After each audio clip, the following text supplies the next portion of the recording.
Hey guys, welcome back to the Readers. I hope you are having an amazing day. Let's get right into the stories. The first one is Pro Revenge Story. My best friend Tara is a first grade teacher, and as soon as she told me this story, it gave me such a justice boner that I knew I had to retell it here. Last year, Tara had a student named Marcus. Sweet little 6-year-old boy when things were good. But his parents had just gotten divorced, his mom wasn't that great even before she disappeared from the picture, and his dad was quite disengaged from both his son's behavior and his IEP, Individualized Education Plan. Rather understandably, Marcus acted out in class. He'd refuse to listen to Tara, push other kids, and disrupt class in more ways than I could possibly list. I just don't know what to do with him sometimes, Tara told me over coffee one weekend. Yesterday he refused to sit down for 20 minutes straight. Just wandered around the classroom, touching everything and everyone. Now, Tara worked her ass off with Marcus to improve his behavior and get his dad more involved in a positive way. She'd often call me and talk about it to decompress because that's what friends were for. But occasionally, Marcus went too far and did something she couldn't just deal with in class, like trying to stab another student in the hand with a pencil. "Marcus, we do not hurt our friends," Tara had shouted, quickly separating the boys. "He took my eraser," Marcus had yelled back, tears forming in his eyes. On those occasions, she wrote him up with a referral and sent him to the vice principal, Mr. Nelson. But surprise, surprise, Mr. Nelson was absolutely no help whatsoever. He'd joke around with Marcus, refuse to address the problem Tara sent Marcus there for, give him candy, and then lecture Tara for writing up a 6-year-old for any reason because it reflected badly on Mr. Nelson. I'm pretty sure this has to do with the bullcrap known as merit pay, but whatever. "So how did Marcus behave after trying to stab Jaden?" Tara had asked after school one day. Mr. Nelson had shrugged. "Kids will be kids. We had a good chat about dinosaurs." "But did you address the behavior issue?" Tara pressed. "Look, these referrals make my numbers look bad," Mr. Nelson said, frowning. "Maybe you should work on your classroom management instead of sending 6-year-olds to my office." Unfortunately, his actions made it significantly harder for Tara to help Marcus. To top it all off, Tara figured out after a few referrals that Mr. Nelson logged into the system and erased each of Marcus's referrals, thus erasing all evidence of Marcus's pattern of behavior. In a word, this is BAD. I know nothing about education, but damn well know that much. My brother was a holy terror in elementary school and got in so much trouble from 3rd to 6th grades that both the principal and vice principal were on a first-name basis with my mom. Those records sure didn't disappear, not into the shredder and certainly not into the digital ether. She reported this to her higher-ups who weren't Mr. Nelson, but they both told him about the complaint and specified that Tara was the one making the complaint. Mr. Nelson was cold with and rude to her after that. Nothing was done about it because it seemed to be a one-time thing. "I can't believe I put my neck on the line for nothing," Tara told me over drinks that Friday. "And now he won't even look me in the eye at staff meetings." "That's so messed up," I replied. "What are you going to do?" But now Tara knew what to do. Every time she had to write Marcus up again, which blessedly became less often as the year went on, she meticulously documented everything herself, sent herself all the relevant stuff, saved the emails, the whole shebang. Incident report, March 10th, 2024. Marcus threw blocks at another student during center time. She'd type into her personal records after school. Email sent to father, copy of referral attached, timestamp 1:32 p.m. By the end of the year, Marcus's behavior had greatly improved thanks to her mentoring and the various ways she learned how to engage with him in the classroom. She even talked to his 2nd grade teacher to make sure the woman knew how to work with Marcus. "He responds really well to 5-minute warnings before transitions," Tara explained to Miss Rivera, "and he needs frequent check-ins when he's working independently."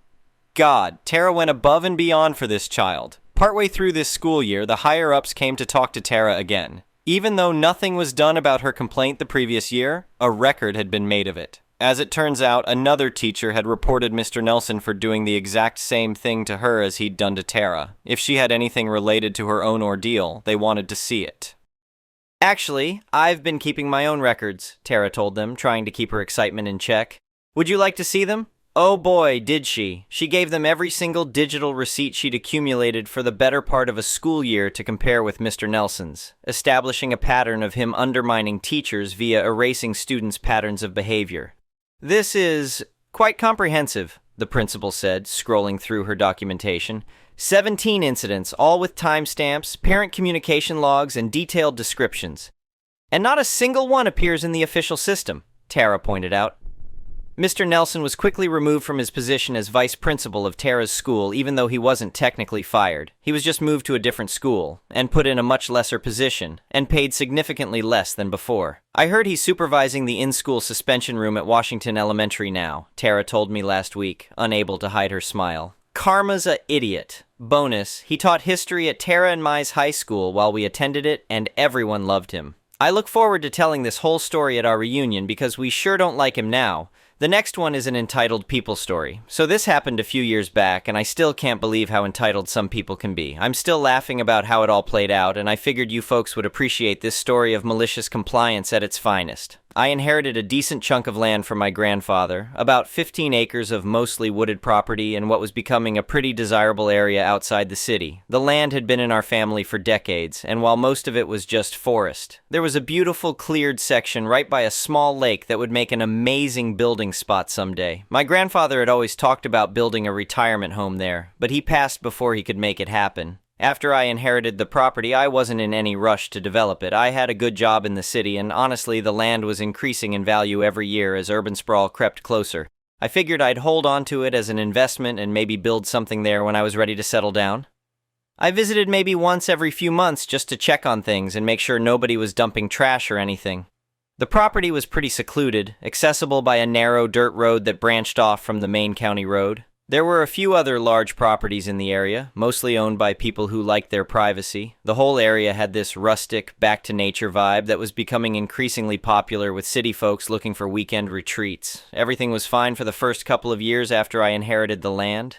Then one day I decided to drive out there for my quarterly check, and I couldn't believe what I saw. There was a massive house under construction right on my best piece of property, the cleared area by the lake that I'd always imagined building on myself. I'm talking about a huge, ostentatious, mansion-style house that had to be at least 5,000 square feet, with multiple levels, enormous windows, and what looked like it was going to be a circular driveway. Construction crews were everywhere, and there were piles of expensive-looking materials stacked all around the site. My first thought was that I'd somehow gotten turned around and ended up on someone else's property, but no, this was definitely my land. I could see the old boundary markers my grandfather had shown me, and I recognized every tree and landmark. Someone was building a massive house right on my property without my permission. I parked and walked over to what looked like the foreman. I asked him who owned the property and who had hired them. He told me that a woman had contracted them to build her dream house, and that she'd handled all the permits and paperwork herself. He said she'd been very specific that this was her land, and that she had every right to build there. I didn't want to cause a scene with the work crew. They were just doing their job. So I got the contractor's information and headed home to figure out what was going on. I spent the next few hours digging through my property documents and confirming what I already knew. This was definitely my land, clearly marked on the deed and survey documents. The next day, I drove back out there, and this time I met Karen herself. She was a woman probably in her 50s, dressed in what looked like expensive casual clothes, standing there supervising the construction like she owned the place, which apparently she thought she did. I introduced myself and politely explained that there seemed to be some kind of mistake, because this was actually my property. Her reaction was immediate and intense. She started yelling about how she'd done her research, how she'd bought this land fair and square, and how I was obviously some kind of scammer trying to pull a fast one on her. She demanded to see my documentation, so I showed her the deed and the survey. She barely glanced at them before dismissing them as fake. She told me she'd been planning this house for years, that she'd already invested over $100,000 in construction, and that there was no way she was stopping now. Then came the part that really set up the malicious compliance. She told me that if I really thought this was my land, I should call the police or take her to court, but until then, she was going to continue building her dream house. She said that possession was 9/10 of the law, and since she was the one actually using the land, it was hers now.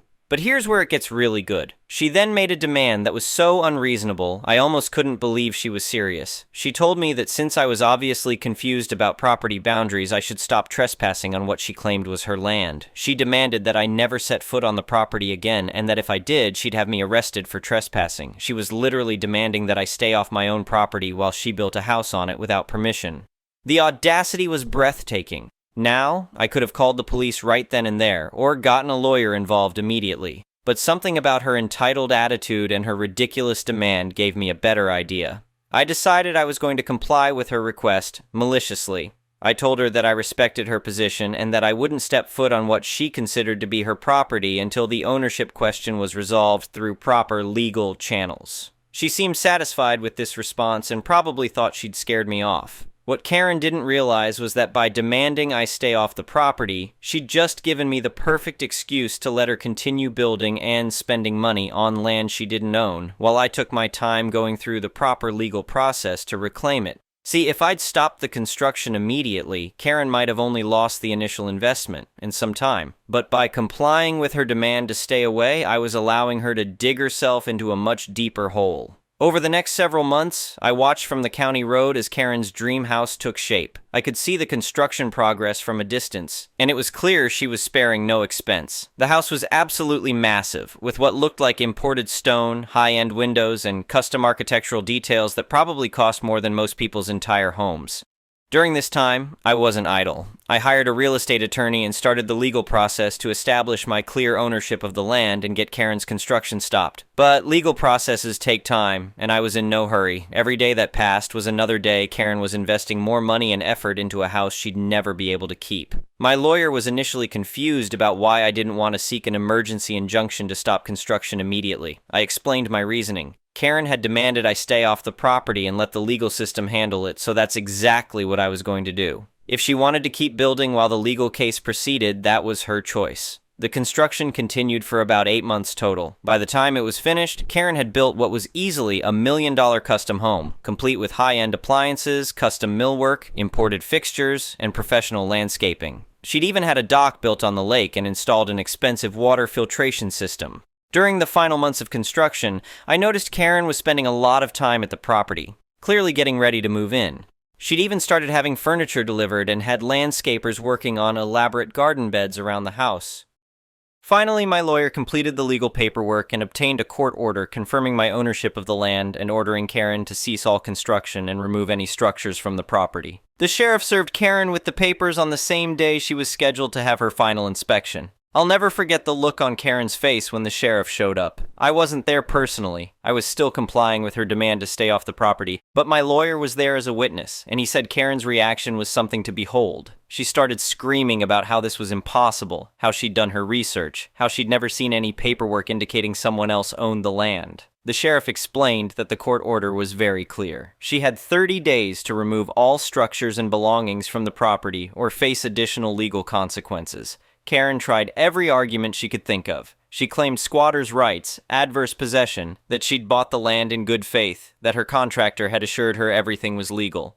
None of it mattered. The law was crystal clear. She'd built on someone else's land without permission, and now she had to deal with the consequences. But here's where the malicious compliance really paid off. If I'd stopped Karen's construction early on, she might have been able to relocate her plans to a different piece of land and only been out the initial costs in some time. Instead, by complying with her demand to stay away and let the legal system handle things, I'd allowed her to complete the entire project. Now she was faced with having spent probably close to $1 million building a house she couldn't keep, on land she'd never owned. And because of the way property law works, any improvements made to land become part of that land. Karen couldn't take her house with her. It was now permanently attached to my property. The 30-day deadline came and went. Karen tried to get an extension, tried to appeal the court decision, even tried to sue her contractor for not properly verifying the property ownership. Nothing worked. The law was completely on my side. Karen eventually had to accept that she'd lost everything.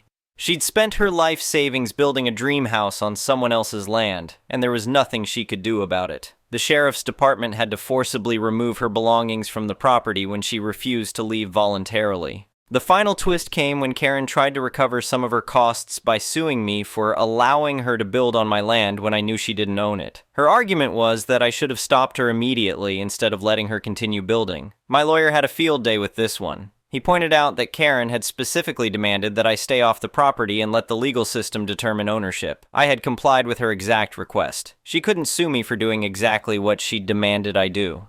The judge dismissed her case immediately and even commented on the irony of someone suing for the consequences of their own demands. In the end, I ended up with $1 million custom home on my property that I'd never paid a cent for.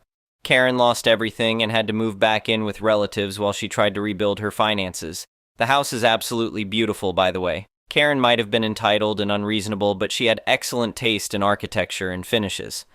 I eventually moved into the house myself, and it's exactly the kind of place I'd always dreamed of building on that land. Sometimes people ask me if I feel bad about what happened to Karen, and honestly, I don't. She chose to build on land without properly verifying ownership, ignored clear evidence that it wasn't her property, and then had the audacity to demand that the actual owner stay away. She got exactly what she asked for. I stayed away and let the legal system handle everything. It's not my fault that the legal system didn't rule in her favor. The whole experience taught me that sometimes the best response to unreasonable demands is to comply with them exactly as requested. Karen wanted me to stay off the property and let the courts decide ownership. Done. She wanted to continue building while the legal case proceeded. No problem. She wanted to invest her entire savings in a house on disputed property. That was her choice. Malicious compliance at its finest, if you ask me. The next one is a petty revenge story. So, I own a little construction firm, and we delivered our last building a few years ago. For context, where I live, the underground water level is very close to the ground, so our parking spaces underground usually have to be waterproof. As we are talking about 2.000 square meters of concrete, there are bound to have some cracks and leaks, and we will fix it in due time. In comes Karen. Her parking spot had a crack that was putting out a little water, and every time she got out of the car, she had to step on a wet surface. No puddle, just wet. Nothing wrong there, our obligation to fix it, but this woman goes and starts calling me and our team every hour, screaming, disrespecting my employees, calling them stupid, saying she's gonna sue if we don't fix it today, as we all try to calmly explain that we should do that after the rain season is over. But she just won't have it. So we come by and do the repair on her parking spot yesterday, in the rainiest week of the year. Because of the repair, she has to park her car on the street instead of the garage. For a week, I may or may not have been a little overly cautious on the time the concrete takes to be done. The streets are literally flooded, 2 to 3 centimeters water level, and now she has to wet a little more than the bottom of her shoes to get home for a week, and that just gave me a little bit of peace. The next one is a malicious compliance story. I've worked in computer security for a very long time. A security policy that I'm sure most of the audience here is familiar with is that you always lock your computer when you walk away. Even if you're an accountant or receptionist, you just can't leave your machine unlocked ever. About 10 years ago, my team would have fun with this. If you ran to the bathroom or even had a conversation with your back turned, someone would sneak up to your computer and jump on the chat client or even email and say something silly or stupid like, "Does anyone know the meaning of life?" or some other random thing. A lot of the teams would do this, and it was mostly harmless, but also was supposed to shame you into remembering to lock your computer before you walk away without reporting you to security for your formal reprimand, retraining, write-ups, disciplinary action, job hunt. Everyone knew it was good-natured, and when the messages went out, everyone had a good laugh. One day, a new guy shows up and he leaves his computer unattended. I introduce myself, shake his hand, chat him up a bit, and finally tell him he needs to lock his computer when he walks away. It's company policy. He probably ignored that in the training, but it's a big deal. Sent him the documentation because he thinks it's stupid. Again, we're in the security umbrella. He says whatever. I shrug, walk away, and he walks away making a show of not locking his computer. He got multiple warnings over his first few weeks from his team and other, but was a complete butt about it. After a while, the team decides he's had enough warnings, and started being granted access to sensitive stuff, and so he was fair game.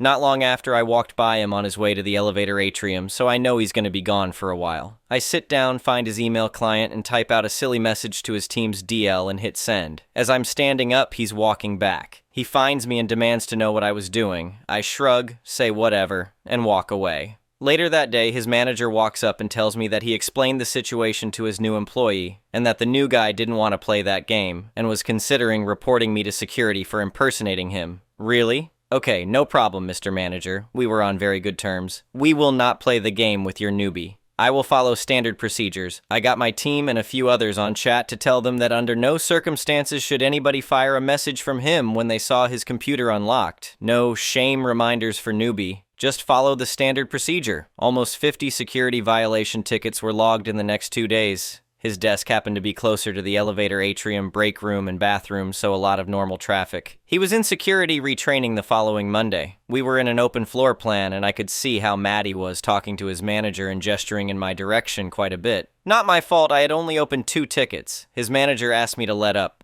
Sorry, just following standard procedure. If I don't report these violations, I'm liable. Dude's computer was locked for the rest of that Monday only. The following day, as I walked by, there was his email, for all eyes to see, and newbie nowhere to be found. He happened to be getting coffee, which was my destination as well, and I noticed he forgot to lock his computer. He cussed me out and speed walked back. The damage was done. He'd already had a dozen tickets opened by others, and the security policy had changed at some point. Now it was a quick retraining, then straight to disciplinary action, no write-up. He had to attend a meeting with his boss, director, and some security folks. I would find out much later that he got put on a security-related PIP. He was gone in a week. No one was out to ruin anyone's career here, but if you want to work in security and flagrantly violate policy because, I don't know why, well, you don't belong there. The next one is an entitled people story. This happened about 7 years ago, and I still can't quite get over it. For context, when I was a young mom of 2, I worked as a waiter and was barely making it. There were times that money was so tight I'd feel panicky when my kids' friends would come over after school and want an apple, because I'd bought just enough for my own kids' lunches that week. All of our clothes came from thrift stores and garage sales out of necessity.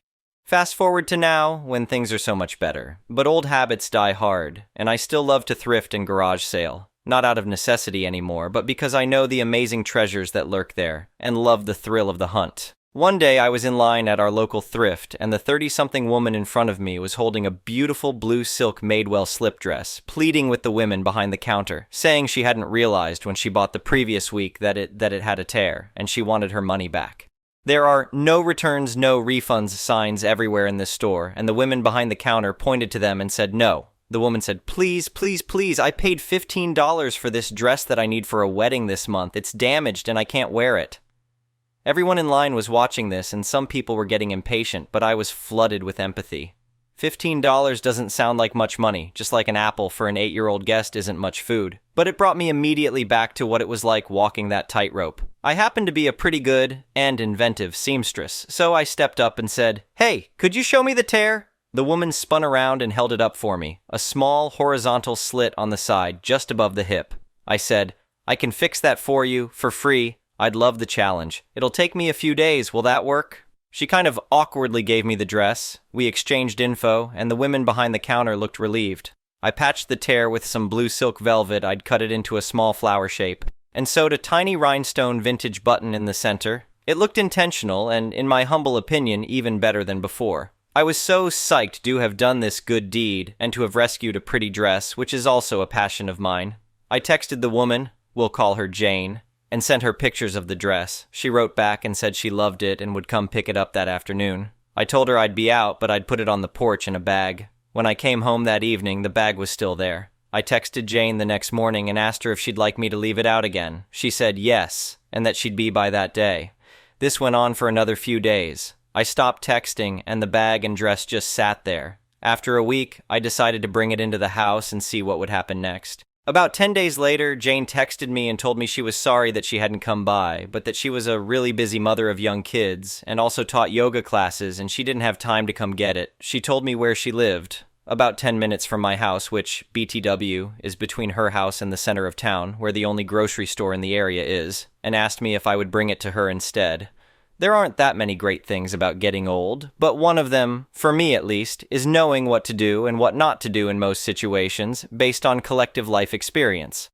Also, a better understanding of my own motives. I'd seen a desperate young woman who was panicking about the $15 she'd splurged on a dress she couldn't wear. I saw myself in her shoes, remembered my own desperation, and thought, I can be a hero. With a little kindness, I can write a tiny piece of the universe for her with a small gesture, and she'll be so grateful. So, maybe not entirely selfless. Maybe I wanted the endorphin rush of helping someone. Or maybe I just wanted to be the kind maternal figure who comes to the rescue that I hadn't had myself when I was her age. But when she asked me to drive the dress that I'd spend an hour or so repairing for her for free to her house because she was too busy to come and get it, I had an immediate reset. I said, "No, Rats, I won't be able to do that, but just text me the next time you know you'll be in my neighborhood and I'll set it out for you."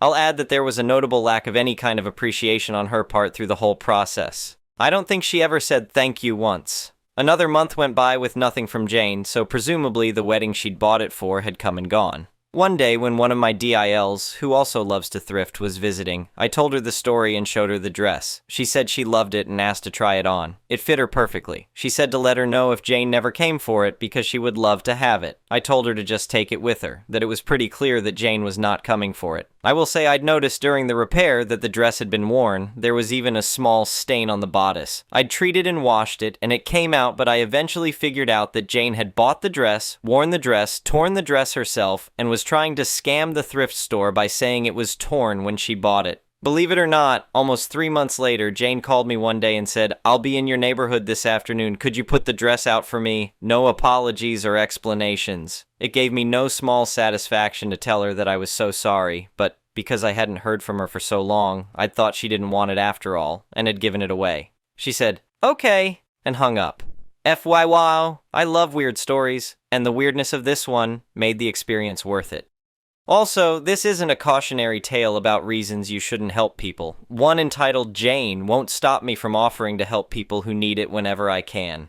The next one is an entitled parent story. So, for context, I am M21, and my wife is F21. We live on our own with our own car gifted to me on my 18th birthday. It has been owned before me 3 times and been in multiple accidents by family members, but still drives now that I own it. The washer and dryer mentioned is in our name. We own them, we just can't get them ATM. My mom just got her car towed and doesn't have another one and has other family she can ask, but asked us to bring my car to her to use it for the day after dropping us off at home with no car and giving it back tomorrow, and I simply said I don't mind, but I find it absurd. The whole situation, I mean. Mom, are you awake, me? Now I am. Mom, I don't have a car. Me. Oh, Mom, can you guys come do laundry today so me and blank can go pay one of his bills and go look at the car? Me. Does it have to be today? We've both had no sleep. We woke up after only 2 hours, plus tomorrow would be better since we don't have anything to do. We have to go to the store and get PB and dog food and stuff. Mom, can you just come bring me your car and we will bring it back to pick you up tomorrow to do laundry? Me. Wait, so you want my car until tomorrow? Mom, if you want to sleep, then you won't have to bring me back home, Mom. I'll just come get you tomorrow.